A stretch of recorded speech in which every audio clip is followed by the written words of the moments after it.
Salut à tous, vidéo un petit peu spéciale parce qu'on vient d'atteindre les 50 000 abonnés sur cette chaîne. C'est incroyable, je sais pas si vous voyez ce que c'est que 50 000 abonnés. À chaque fois, j'essaie de me représenter autant de monde. Pour vous donner un ordre d'idée, l'Olympia, c'est 2000 personnes, à peu près 2000 places. Le Stade de France, c'est 80 000. Donc on est en train de remplir un Stade de France ensemble. Je suis extrêmement reconnaissant pour ça, donc merci beaucoup du fond du cœur pour ceux qui me suivent depuis le début ou ceux qui sont nouveaux sur cette chaîne. Merci à tous ceux qui m'envoient des questions sur Twitter, sur LinkedIn, par mail. Je peux évidemment pas répondre à tout le monde, mais sachez que je regarde toutes les questions et je m'en inspire énormément pour mes vidéos. Et justement, dans cette vidéo, on va répondre à quelques questions que j'ai trouvées très pertinentes. J'ai fait un post LinkedIn très récemment sur lequel vous avez été énormément à poser des questions, donc j'en ai sélectionné quelques-unes et c'est parti avec la première question.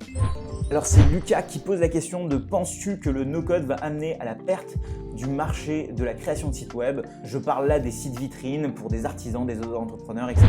Alors je pense pas qu'il va amener à la perte, mais je pense qu'il va y avoir de plus en plus de gens qui vont se lancer là-dedans. Là où à l'époque, pour faire un site vitrine, il fallait absolument être développeur ou au moins maîtriser WordPress, Joomla, des CMS qu'on appelait. Aujourd'hui, il devient de plus en plus simple de créer des sites web, des landing pages, des sites vitrines. Donc il y a de plus en plus de gens qui vont se lancer. Donc il va y avoir de plus en plus de concurrence et donc des prix qui vont aller vers le bas pour des sites très classiques parce qu'il va y avoir de plus en plus de gens qui vont le faire. Et donc seuls les meilleurs vont pouvoir facturer très cher. Je parle là des gens qui maîtrisent totalement Webflow ou alors qui vont faire des créations assez originales de sites vitrines ou de sites web assez simples. Mais sinon tous les autres vont devenir de moins en moins chers. Alors après, il y a Ansa qui nous demande comment arriver à 50K sur YouTube. Je dirais qu'il faut publier de manière consistante. Je suis encore un débutant sur YouTube. On se croit toujours débutant parce que évidemment on se compare à des gens qui ont des milliers d'abonnés. Mais je dirais la consistance, le fait de publier et non pas sacraliser chaque nouvelle vidéo, c'est ce qui fait qu'on va devenir meilleur. Et derrière, il y a comme en investissement financier, il y a des intérêts composés, c'est-à-dire que des vidéos qui vont marcher, plus vous allez devenir meilleur, plus elles vont marcher. Et le fait de publier de manière consistante et beaucoup de vidéos, c'est ce qui va faire que vous allez pouvoir arriver à 50 000 abonnés. Et selon moi, vraiment la meilleure manière d'arriver à 50 000 abonnés, c'est de ne pas regarder le nombre d'abonnés, mais plus regarder le nombre de vidéos qui ont été publiées. Par exemple, là, je crois que c'est la 140e vidéo qui a été publiée sur ma chaîne. Et ça, c'est quelque chose qui est en votre contrôle. Moi, je crois beaucoup aux objectifs qu'on a en notre contrôle. Je suis en contrôle du nombre de vidéos que je vais publier. Je ne suis pas en contrôle du nombre d'abonnés que je vais avoir. Et ça me permet de plus m'en féliciter et moins subir. Alors, il y a Nathan qui nous demande: comment faire un montage avec ce beau design? Tu nous parles en filmant ton écran avec un effet de profondeur que j'aime bien, plus sexy que Loom. Alors pour ceux qui ne connaissent pas Loom, c'est un petit outil qui permet d'incruster en bas à gauche votre petite tête sur un format rond. Et dans mes vidéos, vous avez certainement vu que je partage mes écrans de cette manière-là. Comment est-ce que je fais ça? Eh bien, c'est tout simplement au montage. Et aujourd'hui, c'est ma monteuse Léa qui le fait, qui m'a d'ailleurs offert ce mug incroyable, hop, avec sa tête en train de faire... Salut! C'est vrai qu'on a beaucoup itéré sur ce format parce que je voulais faire quelque chose d'un peu différent, etc. Certains trouvent que c'est cool, d'autres trouvent que c'est pas assez lisible. Moi, j'aime bien. On a une autre question: comment tu fais pour faire tes animations de mouvement de la souris lors de la présentation? Eh bien, j'utilise en fait un outil qui s'appelle ScreenBrush. C'est un outil qui permet de faire ça, qui permet de dire regardez là, ou alors qui permet aussi de montrer des flèches. C'est ce petit truc qui s'affiche là et moi, il apparaît dès que j'appuie sur Option Shift. Mais vous pouvez vraiment le configurer comme vous le voulez. Bref, ScreenBrush, vous aurez tous les liens en description. Après, il y a Elsie qui nous demande quelle est la meilleure solution pour avoir un équivalent à Notion en auto-hébergé sur un serveur Linux. Alors, on est sur une question un peu technique, mais en effet, il y en a beaucoup qui ne veulent pas héberger leurs données à l'étranger, aux USA, etc. ou alors qui veulent avoir leurs données, leurs propres données, quitte à perdre quelques fonctionnalités. Et pour ça, moi je renverrai vers Focalboard. Focalboard, c'est un outil un peu comme Notion, mais qui est totalement open source, qui du coup est totalement gratuit si vous savez l'installer. C'est vous qui gérez tout. Et puis derrière, évidemment, va falloir le hoster, c'est-à-dire l'héberger sur un serveur Linux ou quoi que ce soit. Un peu comme N8N, on va dire, c'est l'équivalent de N8N pour Notion. Je ne sais pas ce qu'il en est au niveau des mises à jour, comment est-ce qu'il gère ça. Vous pouvez également contribuer, c'est-à-dire que si vous êtes développeur et que vous avez une idée de rendre ça meilleur, et bien vous allez pouvoir le faire en contribuant, en développant tout simplement sur Focalboard. Après, il y a Onur qui me pose plein de questions, donc je vais les prendre petit à petit. Qu'as-tu regardé, lu, étudié pour apprendre ce que tu fais?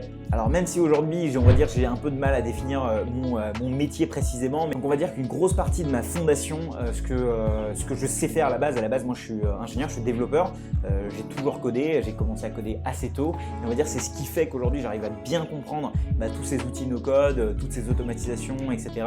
Que je regarde pas juste l'outil en tant que tel, mais comment il est fait, et du coup j'arrive à savoir ce qui est possible ou pas. C'est ce qui fait que je suis à l'aise avec les API, etc. J'ai fait une école d'ingé qui s'appelle Epita, mais derrière, pour ce qui est de YouTube, on va dire ce qui m'a fait vraiment grandir sur YouTube, c'est pas ma capacité à coder, c'est vraiment ma capacité à faire du growth, donc du growth marketing, de la croissance. Et ça, j'ai bossé en startup pendant plusieurs années chez Medjet, pendant lesquelles j'ai appris comment on faisait du marketing, comment on faisait du growth. Et derrière, j'ai fait du growth aussi chez Keymetrix, et c'est vraiment là où je me suis inspiré des gens comme Guillaume Cabane, comme plein d'autres gens sur YouTube qui expliquaient un petit peu comment utiliser les bonnes technos, quelles étaient les bonnes manières de réfléchir pour pouvoir générer de la croissance. Donc on pense là souvent au funnel R, donc rétention, revenu, referral. C'est un funnel qui est assez classique dans le monde du growth, mais à chaque fois que je pense à un projet comme YouTube, je le pense comme ça. Pour ce qui est du contenu, pour ce qui est de l'inspiration, je m'inspire beaucoup, je regarde beaucoup de créateurs sur YouTube comme Peter McKinnon. J'adore la manière dont il réalise cette vidéo. Derrière, il y a Casey Neistat, j'ai regardé quasiment tous ses vlogs. Derrière, il y a Matt Davella dans mes inspirations. Il y a aussi Colin and Samir que je suis énormément.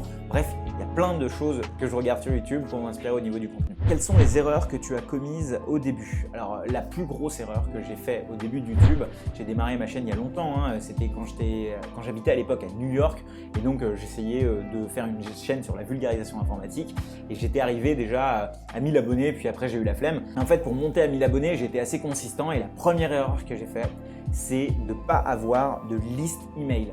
Il faut savoir que tout ce que vous avez sur les réseaux sociaux en nombre d'abonnés, sur LinkedIn, sur Instagram, sur Twitter, c'est que de la vanity metrics, c'est que des chiffres. Si demain Instagram vous bloque votre compte, vous pouvez rien faire. Si YouTube demain, ma chaîne est supprimée, ou alors je perds des abonnés parce que YouTube a décidé que voilà, les moins de 18 ans n'étaient pas des abonnés ou quoi que ce soit, je perds tout ça, et surtout je n'ai pas un accès direct. Donc votre vrai actif en fait, c'est votre nombre de personnes que vous avez sur votre liste email, et ça c'est des gens avec qui vous avez un contact en direct, et vous pouvez les contacter quand vous le voulez. Et c'est pas un algo qui va décider si votre message arrive ou non vers ces personnes. Et ça, en fait, malheureusement, j'ai mis trop de temps avant de créer ma liste email.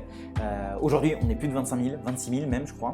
A few moments later. Ouais, on est plus de 26 566 d'ailleurs, si jamais vous voulez suivre ma newsletter sur laquelle j'envoie des nouveaux outils, des nouvelles conversations, ou alors toutes mes nouvelles découvertes que je fais, cette fois-ci au format écrit, inscrivez-vous à ma newsletter. Mais voilà, c'est quelque chose que j'aurais aimé faire beaucoup plus tôt dans mon aventure sur YouTube.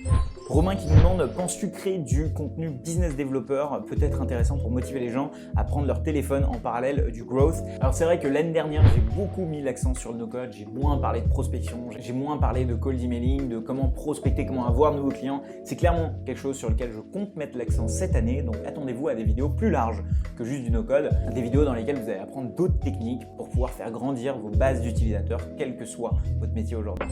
Alors derrière, il y a Elisabeth qui nous demande, une ancienne de Medjet que je salue, quelle caméra utilises-tu?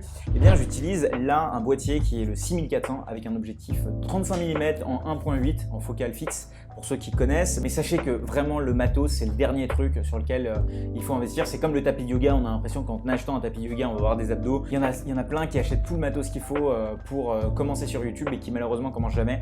Moi, juste à titre d'exemple, le micro que j'ai ici, c'est toujours le même depuis le début. Je sais, je devrais le changer. Et je filmais sur mon iPhone jusqu'à mes 10 000 abonnés. Et là, je me suis dit, ok, j'ai 10 000 abonnés, je peux enfin acheter une caméra. Après, il y a Vincent qui me demande, est-ce que tu vas organiser un tour de France de tes abonnés? Alors, je pense pas être assez connu pour dire je vais faire un tour de France, mais ce qui est sûr, c'est que je pars de Paris pour pouvoir partir en full digital nomade pendant un an. C'est quelque chose que j'étais avant. Avant, je vivais à Bali, et puis avant ça à New York. Et là, j'étais revenu à Paris parce que j'ai passé un peu de temps à Station F, et là, je suis à Flatmate qui est juste à côté de Station F. Mais étant donné que en termes de taf, j'ai plus rien à faire à Paris et que je peux bosser depuis un ordinateur, donc pourquoi pas partir en digital nomade. Donc là, c'est parti. Je vais partir à Grenoble pendant un moment, où je vais aller faire du ski pendant un mois. Puis après, je vais aller en Espagne. Puis après, je vais aller à Lisbonne. Puis après, je vais aller en Galice. Puis après, je vais encore plus voyager en Amérique. Bref, ça va être très très sympa. Donc si vous êtes dans le coin, faites-moi un message. Sinon, généralement, je balance ça sur Twitter. Je suis plus trop sur Instagram, mais sur Twitter, généralement, je le dis où je suis, ou suivez ma newsletter tout simplement. Il y a Fauzi qui nous demande, quel est selon toi l'avenir des agences d'automatisation? Pour moi, les agences d'automatisation, c'est comme les agences de création d'applications avant, ou création de site web. Les automatisations, on a compris que c'était important et que on pouvait en faire de plus en plus facilement. Donc il y a des agences qui se développent. Donc Donc c'est un métier qui va se professionnaliser, dans lequel on va avoir des gens qui vont être experts sur make.com, des gens qui vont être experts Zapier. Et donc ces agences en fait vont devenir de plus en plus fortes dans ce qu'elles font parce qu'elles vont acquérir de plus en plus de savoir-faire vu qu'il y a de plus en plus de demandes qui se créent. Bonjour Shubham, ta formation Notion payante réouvre quand? Eh bien déjà elle avait réouvert en début février. Donc si vous n'étiez pas au courant, c'est parce que vous n'étiez pas sur ma newsletter. Mais en gros, après un an d'itération, après avoir testé plein de choses, des groupes de 10, puis des groupes de 150, puis des groupes de la 50 sur la dernière formation, j'ai beaucoup itéré et je pense que là, ça va réouvrir pour la version 4 de cette formation mi-mars ou fin mars, quelque chose comme ça. Donc soyez certains de vous mettre sur la liste d'attente. Après, il y a Mathieu qui nous pose la question, quelle est ta répartition des vues ou plutôt d'où viennent-elles, le référencement, est-ce que c'est des suggestions, la page d'accueil YouTube? Alors je ne l'ai pas de tête, mais je vais te montrer ça direct depuis mon tableau de bord. Donc voilà à peu près d'où ça vient. Donc on va dire que la source de trafic principale c'est quand même la fonctionnalité de navigation. Après la recherche YouTube, et je sais que le référencement c'est un gros sujet pour moi parce que je sais que je suis référencé sur plein de mots-clés comme Notion, comme SEO, Shubham Sharma, Airtable, Zapier, et c'est exactement sur les mots-clés sur lesquels je veux moi me référencer. Donc je sais que j'optimise beaucoup mes vidéos pour le SEO de YouTube. Après on continue avec les questions de Onur parce qu'il en a pas mal. D'ailleurs si vous ne connaissez pas Onur, allez voir ce qu'il fait. Il a écrit un bouquin qui s'appelle Petite habitude, grande réussite. Il commence à faire pas mal de contenu sur YouTube, donc allez regarder ce qu'il fait, c'est vraiment sympa. Il me dit, sur quoi aurais-tu souhaité passer moins de temps et qui n'était finalement pas très important? Je pense sur tout ce qui est contenu live. J'ai passé beaucoup de temps à l'époque à faire du contenu qui était live, mais qui malheureusement était du contenu trop long, pas forcément adapté à chaque fois à YouTube à l'époque, et surtout c'était du contenu qui était assez éphémère. Et en fait, aujourd'hui, je préfère capitaliser sur du contenu, ce qu'on appelle evergreen, c'est-à-dire qui va tenir sur le long terme. Et donc, c'est plus travailler sur du evergreen que sur de l'éphémère. C'est une des raisons pour laquelle j'ai un peu moins posté sur LinkedIn, sur Twitter, etc. C'est parce que je me suis dit que je vais capitaliser sur du contenu qui va être recherchable et YouTube est la meilleure plateforme pour ça. Quels sont les paramètres que tu as appris à surveiller? Alors pour moi, c'est simple, c'est le nombre de vidéos que je poste par mois, le nombre de personnes dans ma liste email et pas vraiment mon nombre d'abonnés. Et aussi combien de call users je fais, donc des appels avec des gens qui regardent des vidéos, des gens qui consomment mes produits pour comprendre un petit peu quels sont leurs besoins parce que c'est grâce à ça que j'ai mes idées de vidéos. Et d'ailleurs la prochaine question c'est où trouves-tu tes idées et tes stratégies? C'est justement dans ces conversations avec les gens. Il faut, je sais que souvent on a la flemme quand on est créateur de contenu ou créateur d'applications, etc. Mais parler avec ses utilisateurs c'est le meilleur truc que vous puissiez faire parce que c'est là où vous avez les meilleures idées. Et moi je les ai là et souvent je les ai en prenant ma douche, en prenant mon petit déj. Et à chaque fois que j'ai pas mon téléphone dans les mains, que je suis en train de conduire ou presque en train de m'endormir avec mon téléphone qui est loin, je dis Siri, ajoute une note dans Todoist. Est-ce que tu peux liker cette vidéo ou alors potentiellement t'abonner si t'aimes bien ma chaîne? Très bien, c'est ajouté à Todoist. Il sait pas vraiment dire Todoist, mais en gros, dès que ça arrive dans Todoist, ça va dans Notion et derrière, je le trie dans Notion et je le mets dans mes idées de vidéos.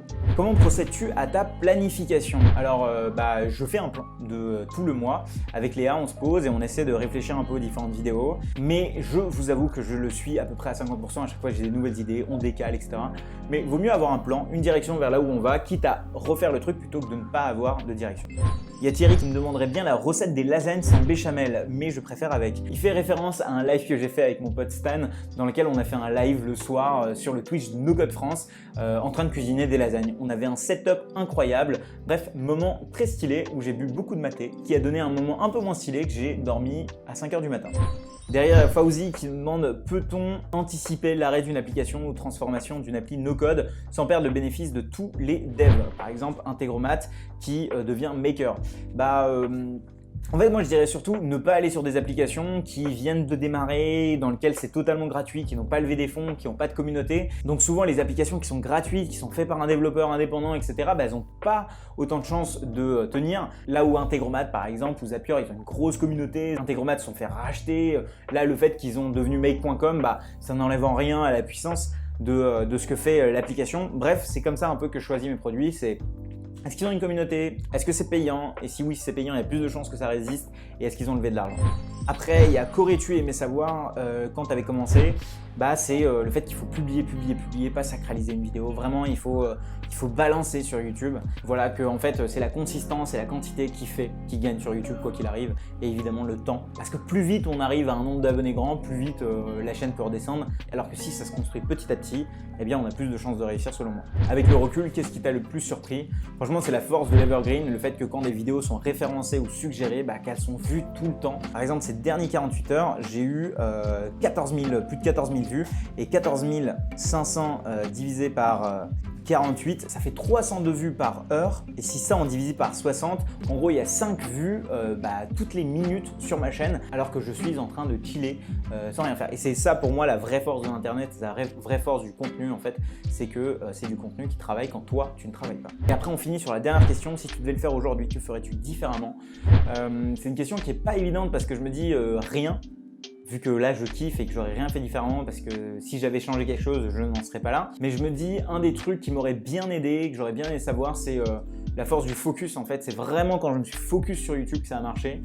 Et du coup, qui dit focus dit dire non. Parce qu'il y a tout le temps plein d'opportunités et c'est parce que je dis non plus souvent et que j'ai mon objectif qui est très clair que ça avance plus vite tout simplement. Les amis, merci beaucoup pour toutes ces questions. Désolé si j'ai pas pris votre question, j'ai dû la louper. J'ai pourtant fait tout un truc et tout pour pouvoir répondre à toutes ces questions. Merci beaucoup à tous ceux qui me suivent. Vraiment, je ne serais pas là ici sur YouTube sans vous. Je commence à réaliser que ça commence à devenir un truc sérieux, ce truc-là. Il faut vraiment que je m'y colle et que je commence à faire encore plus de vidéos, encore plus quali.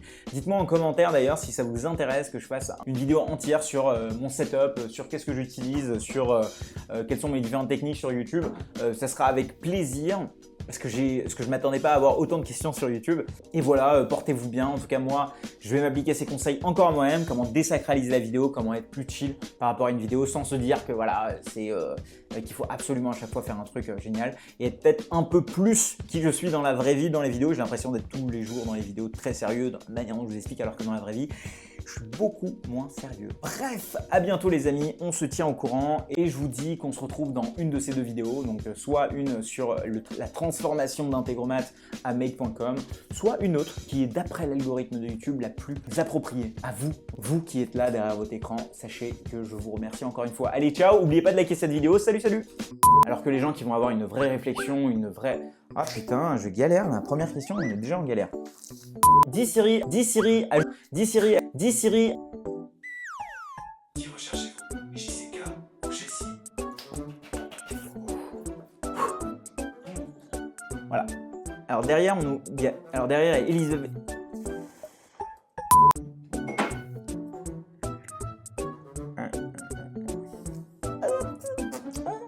Bref, anyways.